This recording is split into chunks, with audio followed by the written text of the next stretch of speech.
అన్ని avocado varieties ఒకటి కాదు.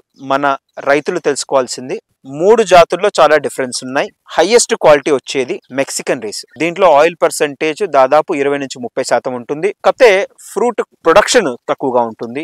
అండ్ టెంపరేచర్ దాదాపు ఇప్పుడు 38 డిగ్రీలు దాటితే ఈ వెరైటీస్ ఇక్కడ గ్రో చేయడం చాలా కష్టం. తర్వాత గోటమాలన్ రైసెస్, ఇవి ఎక్కువగా హైబ్రిడ్ వెరైటీస్ అండి. దీంట్లో ప్రపంచవ్యాప్తంగా చూసుకున్నప్పుడు ఎక్కువగా పండించేది రైతులు ఈ కమర్షియల్ వెరైటీస్. అండ్ దీంట్లో ఆయిల్ పర్సెంటేజ్ మనకి 16-20% వరకు ఉంటాయి. అండ్ ఇవి మన వాతావరణానికి చాలా అనుకూలమైన వెరైటీస్. దీంట్లో ఆయిల్ పర్సెంట్ ఎక్కువ ఉండటం, ప్రొడక్షన్ ఎక్కువ రావటం వల్ల ఇది మన క్లైమాటిక్ కండిషన్స్ కి మోస్ట్ సూటబుల్. మూడోది వెస్ట్ ఇండియన్ రైస్ వెరైటీస్. దీంట్లో ఆయిల్ పర్సెంటేజ్ <8%. ఫ్రూట్ లో ఎక్కువ వాటరీ కంటెంట్ ఉంటుంది. సో దీనివల్ల ఫ్రూట్ ఎక్కువ రోజు నిల్వ ఉండడం అనేది సాధ్యం కాని పరిస్థితి ఉంటుంది.